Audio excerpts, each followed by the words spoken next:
বঙ্গোপসাগরে সৃষ্ট মৌসুমী লঘুচাপ ও ভারী বৃষ্টিপাতের কারণে দেশের উত্তর পূর্বাঞ্চলের সুরমা, কুশিয়ারা, ধলাই, মনু, খোয়াই, পূর্বাঞ্চলের গোমতী, মুহুরী এবং দক্ষিণ পূর্বাঞ্চলের ফেনী ও হালদা নদীতে পানি বৃদ্ধি পেয়েছে।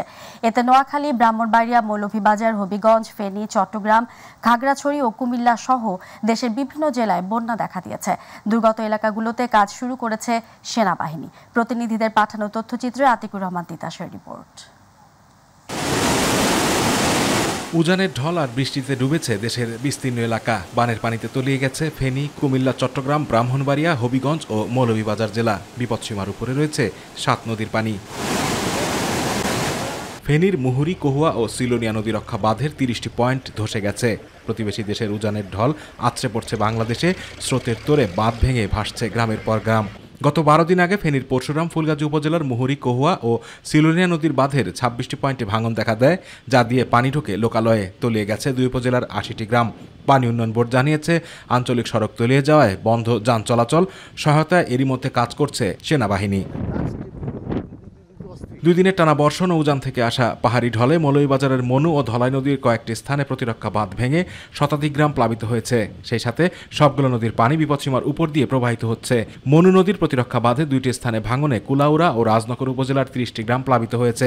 ধলাই নদীর প্রতিরক্ষা বাঁধে 4টি স্থানে ভাঙনে কমলগঞ্জ উপজেলার 80টি গ্রাম প্লাবিত হয়েছে। ভারত থেকে নেমে আসা পানি ও টানা বর্ষণে হবিগঞ্জের মাধবপুর উপজেলার সোনাই নদীর ওপর নির্মিত বহরা রাবার ড্যামে ভয়াবহ রূপ ধারণ করেছে। দুপারের ভাঙন দেখা দিয়েছে। মঙ্গলবার রাত থেকে বুধবার দুপুর পর্যন্ত রাবার ড্যাম দিয়ে পানি আসার গতি ছিল ভয়ানক। অপরদিকে আকস্মিক বন্যায় মাধবপুর উপজেলার বিভিন্ন ইউনিয়নের রাস্তাঘাট, পুকুর, রোপা, আমন ধানের জমি তলিয়ে গেছে। অনেক পুকুর তলিয়ে গিয়ে লাখ লাখ টাকার মাছ বানের পানিতে ভেসে গেছে। রাতভর বৃষ্টিপাতে একদিনের ব্যবধানে ফের তলিয়ে গেছে খাগড়াছড়ি শহরের নিচু এলাকার ঘরবাড়িগুলো। ভোর থেকে পানি প্রবেশ করতে থাকে লোকালয়ে। এতে ভোগান্তিতে পড়েছেন বন্যা কবলিত এলাকার বাসিন্দারা। জেলা সদরের গঞ্জপাড়া, অপর্ণা চৌধুরী পাড়া, শব্দমিয়া পাড়া, শান্তিনগর, মুসলিম পাড়া, রাজ্যমণির পাড়া, কালাডেবা, বটতলি, ফুটবিল এলাকার নিচু এলাকায় পানি উঠেছে। সড়ক তলিয়ে যাওয়ায় খাগড়াছড়ির সঙ্গে রাঙামাটি, লংদু ও সাজেকের সড়ক যোগাযোগ বন্ধ রয়েছে। এদিকে সারা দেশে বন্যা কবলিত জেলাগুলোয় বাংলাদেশ পানি উন্নয়ন বোর্ডের সব কর্মকর্তা কর্মচারীর ছুটি বাতিল করা হয়েছে। এক বিজ্ঞপ্তিতে এমন নির্দেশনা দেয়া হয়। আতিকুর রহমান তিতাস, মাই টিভি। দর্শক, এই মুহূর্তে সিলেট থেকে বন্যার খবর জানাতে যুক্ত হচ্ছেন প্রতিনিধি মৃণাল কান্তি দাস। আমরা সরাসরি যুক্ত হচ্ছি তার সাথে। মৃণাল, সিলেটে চলছে ভয়াবহ বন্যার প্রকোপ। তো সিলেট সহ আশেপাশের এলাকায় বন্যা পরিস্থিতি এই মুহূর্তে আপনি কেমন দেখছেন, আমাদেরকে জানাবেন। ধন্যবাদ ফৌজিয়া আপনাকে। আপনি জানেন যে গত কয়েকদিন যাবতই কিন্তু সিলেটে টানা বৃষ্টি হচ্ছে। বৃষ্টি এবং পাহাড়ি ঢলের কারণে কিন্তু সিলেটের যে নদ নদীগুলো রয়েছে সেই নদ নদীগুলোর পানি কিন্তু বৃদ্ধি পাচ্ছে। আমরা অবস্থান করছি সিলেটের সুরমা নদীর পাড়ে এবং আমি যদি সুরমা নদীর পরিস্থিতিটা আপনাদেরকে দেখাতে চাই এবং আপনার মাধ্যমে যদি জানাতে চাই যে সিলেটের সুরমা নদীর পানি কিন্তু বিপদসীমার কাছাকাছি থাকলেও কুশিয়ারা নদীর পানি আজ সকালের 4টি পয়েন্টে ইতিমধ্যে বিপদসীমার উপর দিয়ে প্রবাহিত হচ্ছে। এই অবস্থায় আবারও কিন্তু বন্যার সংখ্যায় শঙ্কিত হয়ে পড়েছেন সিলেটের সাধারণ মানুষ। সিলেট বিভাগের 2 জেলা মৌলভীবাজার ও হবিগঞ্জে বন্যা পরিস্থিতির কিন্তু অবনতি হয়েছে। তবে সিলেট জেলা এখনো বন্যা পরিস্থিতির সৃষ্টি হয়নি বলে জানিয়েছেন পানি উন্নয়ন বোর্ড। পানি উন্নয়ন বোর্ড সিলেটের যে তথ্য রয়েছে, আজ সকাল 9টায় সিলেটের কুশিয়ারা নদীর জকিগঞ্জ অমলশীর পয়েন্টে 23 সেন্টিমিটার, বিয়ানীবাজার উপজেলার শেওলায় 6 সেন্টিমিটার, ফেন্সুগঞ্জ পয়েন্টে 71 সেন্টিমিটার, শেরপুর পয়েন্টে 5 সেন্টিমিটার উপর দিয়ে পানি প্রবাহিত হচ্ছে। এছাড়াও কিন্তু কানাইঘাটের সুরমা নদীর পানি বিপদসীমার 0.14 সেন্টিমিটার এবং সিলেট পয়েন্টে 1.12 সেন্টিমিটার নিচ দিয়ে পানি প্রবাহিত হচ্ছে। এবং আরেকটি বিষয় আমি আপনাদেরকে জানিয়ে রাখতে চাই যে গত 2 দফা বন্যায় কিন্তু সিলেটে ব্যাপক ক্ষয়ক্ষতি হয়েছে। সেই ক্ষয়ক্ষতির ক্ষতই কিন্তু এখনো সিলেটবাসী বলতে পারেনি। তবে সিলেট জেলা প্রশাসনের সাথে আমরা কথা বলেছি। জেলা প্রশাসনও কিন্তু বন্যা পরিস্থিতি মোকাবেলায় সার্বিক প্রস্তুতি গ্রহণ করেছে। প্রতিটি উপজেলা নির্বাহী অফিসারকে কিন্তু সার্বিক তদারকির জন্য বলা হয়েছে। আসলে এই ছিল সিলেট থেকে বন্যা পরিস্থিতি এখনকার পর্যন্ত আমার কাছে সর্বশেষ। ফৌজিয়া। মৃণাল, আপনাকে ধন্যবাদ। দর্শক, সিলেট থেকে বন্যা পরিস্থিতির সর্বশেষ খবর জানাতে এতক্ষণ আমাদের সঙ্গে সরাসরি যুক্ত ছিলেন প্রতিনিধি মৃণাল কান্তি দাস। দর্শক, এই মুহূর্তে কুমিল্লা থেকে বন্যা পরিস্থিতির আরো খবর জানাচ্ছেন প্রতিনিধি আবু মুসা। ধন্যবাদ আপনাকে। আমরা আছি এই মুহূর্তে কুমিল্লার গোমতী নদীর কামারখাড়া এলাকায়। দর্শক আপনারা দেখছেন এখানে গোমতী নদীর পাড়ে কিন্তু যে ভারতের ত্রিপুরা থেকে নেমে আসা যে পানির যে ঢল রয়েছে, ঢলের কারণে কিন্তু আমরা যতদূর জানেছি কিছুক্ষণ পূর্বে গোমতী নদীর যেই বিপদসীমা রয়েছে, বিপদসীমার 70 থেকে 72 সেন্টিমিটার উপর দিয়ে কিন্তু প্রবাহিত হচ্ছে। তো আমরা যেই জায়গাটিতে আছি মূলত এই কামারখাড়া এলাকায় কিছুক্ষণ পূর্বে আমরা যেটি জেনেছি এই নদীর অভ্যন্তরের পাড়ে কিন্তু লোকালয়ে প্রবেশ করছেন এবং এই জায়গাটিতে একটি ভাঙ্গনের সৃষ্টি হয়েছে বলে আমরা সাধারণ মানুষের কাছ থেকে জেনে এই জায়গাটিতে এসেছি। আসলে এখানে কিন্তু নদীর যেই প্রতিরক্ষা বাঁধ রয়েছে, বাঁধ ভাঙেনি। এখানে আমরা যেটি দেখেছি এখানে একটি সেচ কাজের জন্য ব্যবহৃত একটি মোটা পাইপ রয়েছে, সেই পানির পাইপটি দিয়ে কিন্তু নদীর অভ্যন্তর থেকে কিন্তু লোকালয়ে পানি প্রবেশ করছে। এই জায়গাটিতে একটি আতঙ্কের সৃষ্টি হয়েছে এবং এখানে আমরা যেটি দেখতে পাচ্ছি সাধারণ মানুষ এই জায়গাটি থেকে ছোটাছুটি করছেন এবং নদীর যে আশপাশের বাড়িঘরের যে সমস্ত মানুষগুলি, বিশেষ করে বৃদ্ধ মহিলা কিংবা শিশু যারা রয়েছেন তাদেরকে নিরাপদ স্থানে সরিয়ে নেওয়া হচ্ছে। গবাদি পশু যেগুলো রয়েছে এগুলোকে সরিয়ে নেওয়া হচ্ছে। এখন পর্যন্ত কুমিল্লার যতটুকু আমরা জেনেছি কুমিল্লার যে গোমতী নদীর পার রয়েছে বিপদসীমার উপরেই পানি প্রবাহিত হচ্ছে এবং সাধারণ মানুষ কিন্তু একটি উৎকণ্ঠার মধ্যে দিয়ে কিন্তু গত কাল এবং আজ কিন্তু সময় পার করছে বলে আমরা দেখতে পেয়েছি। তো এই ছিল কুমিল্লার গোমতী নদীর এলাকা থেকে সর্বশেষ অবস্থা। আবু মুসা, আপনাকে ধন্যবাদ। স্মরণকালের ভয়াবহ বন্যার সময় দায়িত্ব পালনে কারো অবহেলা দেখা দিলে তাদের বিরুদ্ধে পদক্ষেপ নেওয়া হবে বলে হুঁশিয়ার করেছেন অন্তর্বর্তী সরকারের তথ্য উপদেষ্টা নাহিদ ইসলাম। এছাড়া অনতিবিলম্বে সরকারি বেসরকারি সব বোর্ড দেশের বন্যা দুর্গত এলাকায় নিয়োজিত করার আহ্বান জানিয়েছেন তিনি। সকালে বাংলাদেশ অভ্যন্তরীণ নৌ পরিবহন কর্তৃপক্ষের কার্যালয়ে উপস্থিত হয়ে তিনি এই আহ্বান জানান। শিক্ষা প্রতিষ্ঠান, ব্যবসা প্রতিষ্ঠান, রাজনৈতিক ও সব শ্রেণীর মানুষকে জাতীয় প্রয়োজনে এগিয়ে আসার আহ্বান জানান নাহিদ ইসলাম।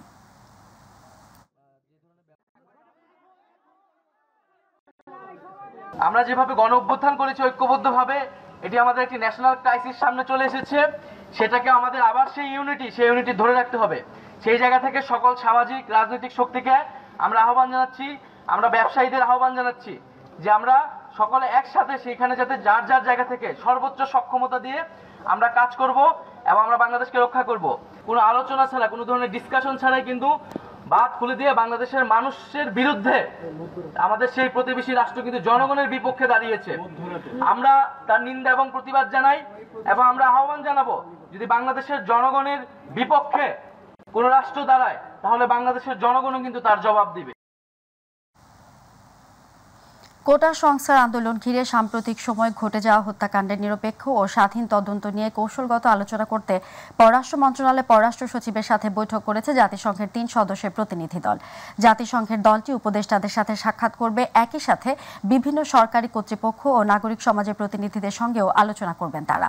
প্রাথমিক তথ্যানুসন্ধানের বিষয়ে আলোচনার জন্য জাতিসংঘের হাই কমিশনার দপ্তর এশিয়া প্রশান্ত মহাসাগরীয় অঞ্চলের প্রধান রোরি মুঙ্গোভেনের নেতৃত্বে এই 3 সদস্যের দল আগামী 7 দিন ঢাকায় অবস্থান করবে।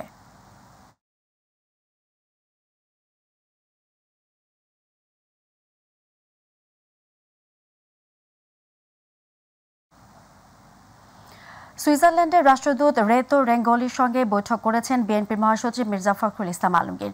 বেলা 11টায় রাজধানীর গুলশানে দলের চেয়ারপারসনের কার্যালয়ে বৈঠক শুরু হয়।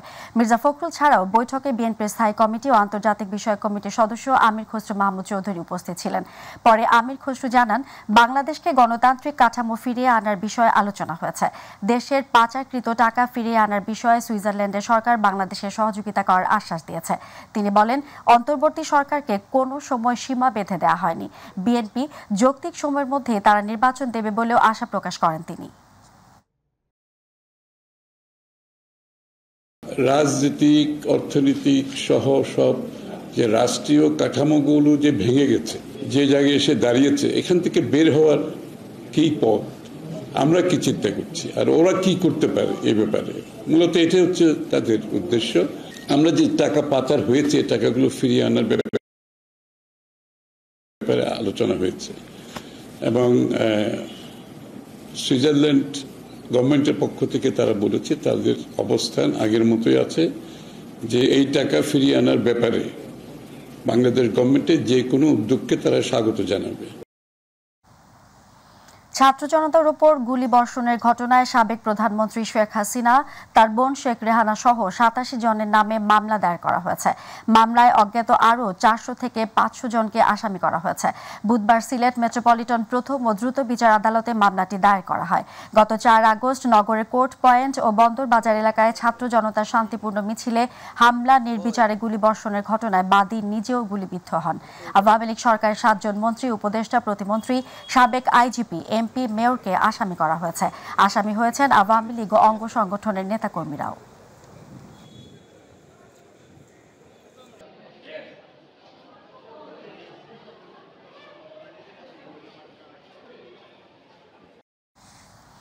কোটা সংস্কার আন্দোলন চলাকালে ছাত্র জনতাকে নির্বিচারে হত্যার দায়ে বাংলাদেশ আওয়ামী লীগকে নিষিদ্ধ করা, দলটির নিবন্ধন বাতিল ও পাচার করা 11 লাখ কোটি টাকা ফেরত আনা সহ বিভিন্ন বিষয়ে আর্জি জানিয়ে করা রিটের শুনানি আজ হাইকোর্টের বিচারপতি A.K.M. আসাদুজ্জামান ও বিচারপতি মোহাম্মদ মাহবুবুল ইসলামের সমন্বয়ে গঠিত বেঞ্চের শুনানির জন্য রয়েছে। গত মঙ্গলবার হাইকোর্টের বেঞ্চ শুনানির জন্য এ দিন ধার্য করেন। গত 19 আগস্ট মানবাধিকার সংগঠন সারদা সোসাইটির পক্ষে নির্বাহী পরিচালক আরিফুর রহমান মুরাদ ভুইয়া এ রিট করেন।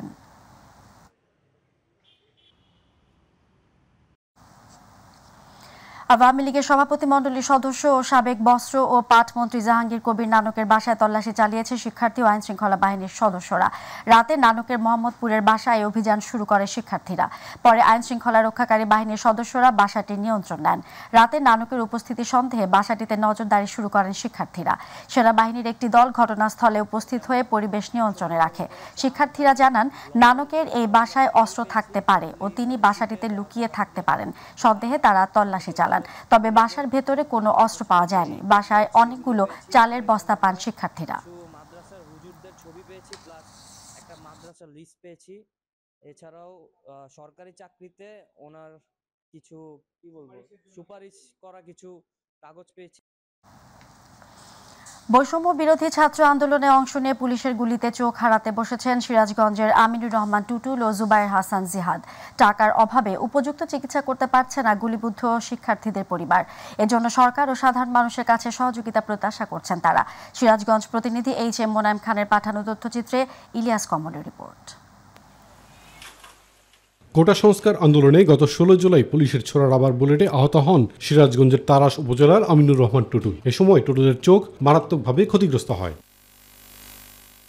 জরুরি ভিত্তিতে সিরাজগঞ্জের একটি ক্লিনিক ও পরে ঢাকা জাতীয় চক্ষু বিজ্ঞান ইনস্টিটিউট ও হাসপাতালে নেওয়া হলেও চিকিৎসকরা জানিয়েছেন টুটুলের চোখের জন্য আরও উন্নত চিকিৎসা প্রয়োজন। এর জন্য বিদেশেও নেওয়া প্রয়োজন বলে জানান তারা।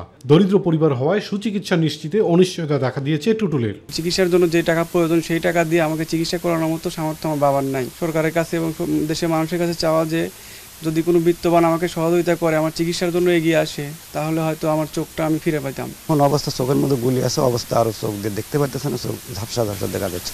তার চিকিৎসা করার তো একই দিনে শহরের রেলগেট এলাকায় পুলিশের ছোড়া রাবার বুলেট জুবায়ের হাসান জিহাদের চোখে লাগে। পরে তার বন্ধুরা হাসপাতালে নিয়ে যায়। তার অবস্থাও ভালো না দেখে চিকিৎসকরা তাকে ঢাকায় পাঠিয়ে দেয়, কিন্তু সেখানেও তার সঠিক চিকিৎসা হচ্ছে না বলে জানান তারা। প্রথমত লাঠি চার্জ করে আমাদের উপর, আমরা ছত্রভঙ্গ হয়ে দৌড়াদৌড়ি করার পর পুলিশ আমাদের উপর অনেক রকমের আক্রমণ করে, টিয়ার সেল গ্যাস ছড়ে গুলি করে। তো এক পর্যায়ে এসে একটা ছড়া গুলি এসে আমার চোখের ভিতর ঢোকে। চলে আসলো, ডাক্তারের কাছে ভর্তি হইলো না, মানে ওইলি পারে এখন মানে 2 লাখ 2.5 লাখ টাকা খরচ হইতে, 3টা অপারেশন আছে, তারপরে চোখের লেন্স পাল্টার লাগবে।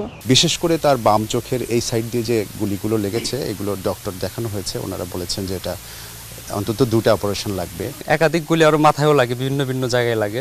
তো চোখে যে গুলিটা লেগেছে ওই গুলিটা হচ্ছে অনেক মারাত্মকভাবে ঢুকে পড়েছে ভিতরে। ঊর্ধ্বতন মহলকে এই বিষয়ে আলোকপাত করার জন্য দৃষ্টি স্থাপন করতে অনুরোধ করি। অর্থনৈতিক সচ্ছলতা না থাকায় সুচিকিৎসা নিতে পারছেন না জিয়াদও। তাদের চিকিৎসার জন্য সরকারের কাছে সহযোগিতা প্রত্যাশা করে আহতদের পরিবার ও সহপাঠীরা। আমাদের সাতকার অনেকজন আহত হয়েছে, ও ওখানে ছিল, দৌড় দেওয়ার সময় ওর গুলিটা চোখে লাগে। আমার এই ভাইয়ের জন্য, এই সহযোদ্ধার জন্য যেন আমরা সর্বোচ্চ সহযোগিতা পাই।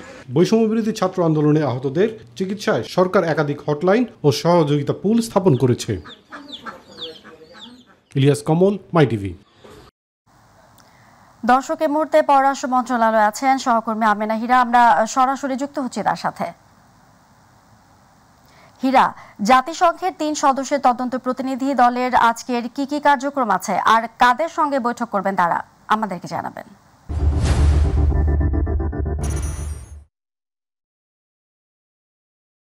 ফৌজিয়া, আপনি জানেন যে বাংলাদেশে যে সাম্প্রতিক সময়ে কোটা সংস্কার আন্দোলন ঘিরে বেশ হত্যাযজ্ঞ হয়েছে এবং সেই হত্যাযজ্ঞের সুষ্ঠু তদন্ত চেয়েছে এবং সেই তদন্তের জন্য জাতিসংঘ বাংলাদেশকে সহায়তা করবে, এটা আমরা আগেই জানতাম।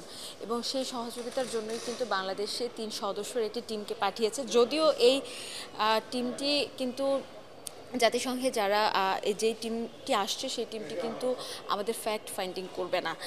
এই টিমটি যারা ফ্যাক্ট ফাইন্ডিং করবে তাদেরকে কিভাবে তারা ফ্যাক্ট ফাইন্ডিং করতে পারবে এবং কি কৌশলগত সমস্যা হতে পারে এবং দেশের তার কোথায় কোথায় গিয়ে কিভাবে কি করতে হয় এই বিষয়গুলো কিন্তু তারা তাদেরকে সাজেস্ট করবে এবং তারই প্রেক্ষিতে একটি দল আসবে এবং সেই দল হচ্ছে ফ্যাক্ট ফাইন্ডিং করবে।